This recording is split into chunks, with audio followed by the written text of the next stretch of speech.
asking whether his best long-term fit is remaining in Milwaukee or playing elsewhere. That, according to our Shams Charania. Antetokounmpo is coming off one of the best seasons of his career, averaging 30 points, over 11 rebounds, and 6 assists a game on 60% shooting, which left him finishing in the top 3 of MVP voting. All right, Stephen A., what place could Giannis go that would most impact the rest of the NBA landscape? I'm not gonna lie to you. Let's go ahead and say it, man.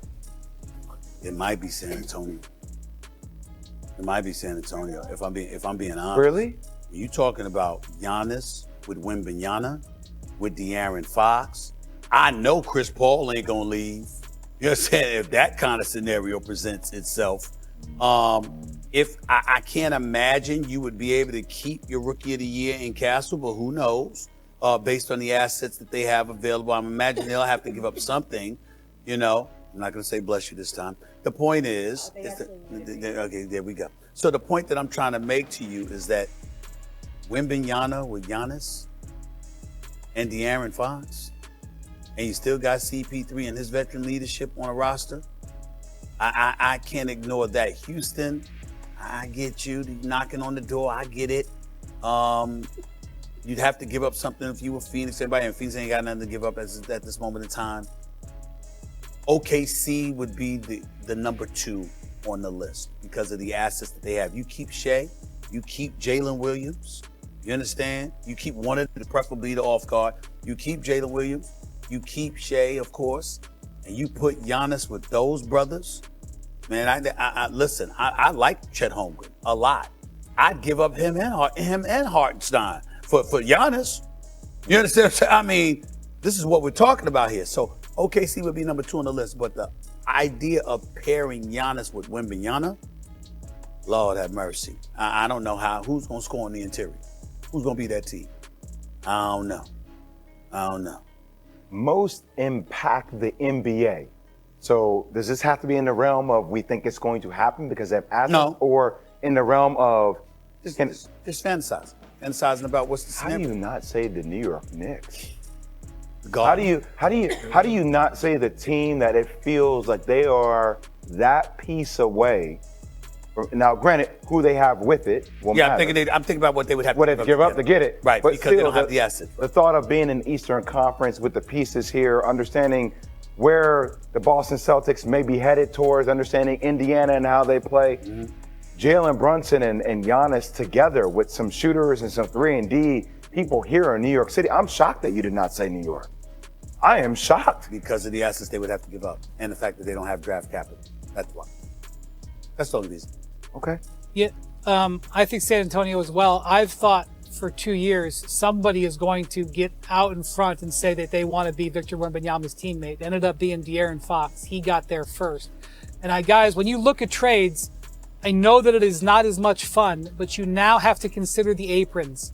If you are putting a team together where the top 3 guys are going to make 80% of the salary cap, you are setting yourselves up for a short run because of the way it affects you.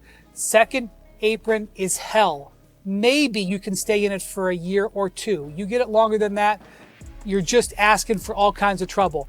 Because Victor Wembanyama is on the rookie contract for the next 2 years, it would enable them to really build out this team amazingly for the next 2 years. The cap then goes up and you get a little bit more room. Giannis is intelligent when it comes to the cap. He's intelligent when it comes to finances. I promise you, he knows the difference between the tax rate in Texas and the tax rate in California and New York. I'm not saying it's a deciding factor. It's a thing that's on his plate. He studies this sort of stuff. I promise you. And that is a huge factor. Now, I think that if he comes to the Bucks and says, I want to be a Knick, there's a trade that could be done. The Knicks have pieces. You know, if it wouldn't be ideal for the Bucks, but it could be done. The same thing for the Lakers and the Wolves. If he says, you have to trade me there, I won't re-sign with the team that I'm going to be traded to, I won't be happy, it could happen.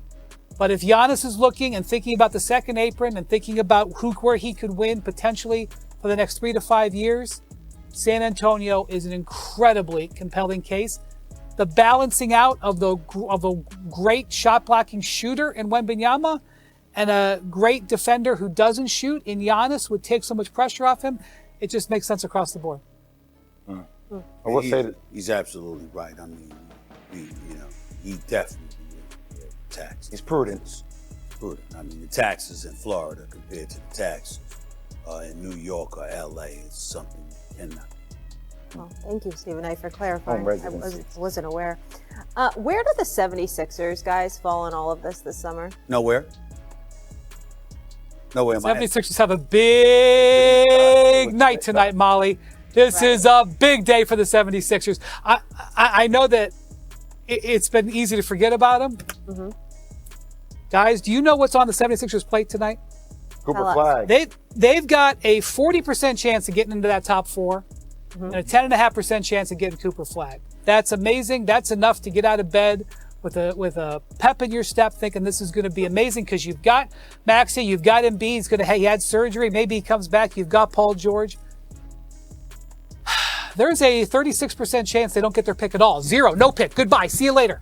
Okay? That's why they tanked like crazy banshees coming down the stretch of this season. One of the most complete tank jobs in the history of all tankdom happened with the Sixers down the stretch because their pick is top 6 protected, and getting it into 5th, which is where they got, doubled that percentage. But they still have a 36% chance that 2 teams come in front of them tonight and they go back to 7th and the Oklahoma City Thunder walk up. When that pick comes out at 7 tonight, when Mark Tatum opens the number 7 envelope, gentlemen, if we see the Oklahoma City Thunder thing come out of there, oh boy. That said, when you get to number 5 and you either see the Sixers logo come out or not, which means they moved up, you're cooking with gas right there if you're Philly. Talk about a pivot. So Philly with a lot of skin in the game tonight. Well, let me tell you. Let me sort of bring a little measure to the euphoria that you just put out there for Philadelphia 76ers fans.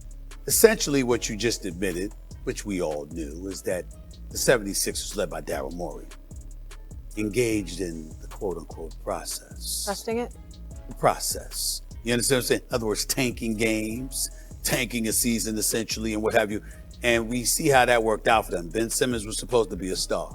All right, he's turned into a thief, stealing money every chance he gets, okay, from the NBA teams.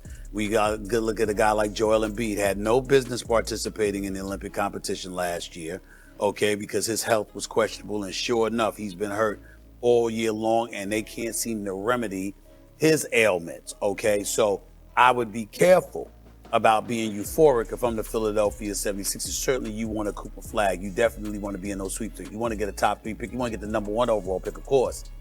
But in the same breath, their history, I mean, it's not much to lean on, Jay, considering what has transpired. I just, look, they could be in the game for Cooper Flag. I just always will come down to question the health of Joel Embiid. Yeah. I mean, I'd much rather have Cooper Flag as an asset, in my portfolio to move forward. But just Joel Embiid, for how talented he is, I just don't know if I can ever trust him. As crazy as this sounds, Molly, Jay, Brian, I mean, the age of technology. I mean, we're seeing robots and stuff do things. I mean, can somebody come up with something to fix the knee of Joel Embiid? Oh, I need that. I mean, could the knee, the foot, whatever the hell else he's got going on. Ask AI. I mean, my Lord. I mean, the age that we're living in. Can somebody out there come up with something to get Joel Embiid healthy? Because if that brother's healthy, game changer. Look the hell out, because we know what he can do when he on the basketball court healthy. Yeah, we'll work on the robots. What's your favorite team? Comment below, and if you liked the video, please leave a like. This really helps the channel grow and brings you even more content. Oh, and if you're not subscribed yet, what are you waiting for? Click the subscribe button and activate the bell to receive all notifications. With each game, we notice that the NBA is getting more competitive every day, and all the teams are looking for reinforcements to win the championship. And only here can you follow your favorite team daily with incredible content from different sources. Here on the channel, there are new videos every day with analysis, curiosities, and the best moments in basketball. That's it for today, folks. Thanks for following along. The NBA doesn't stop, and neither do we. Until the next video. NBA, the passion that connects us.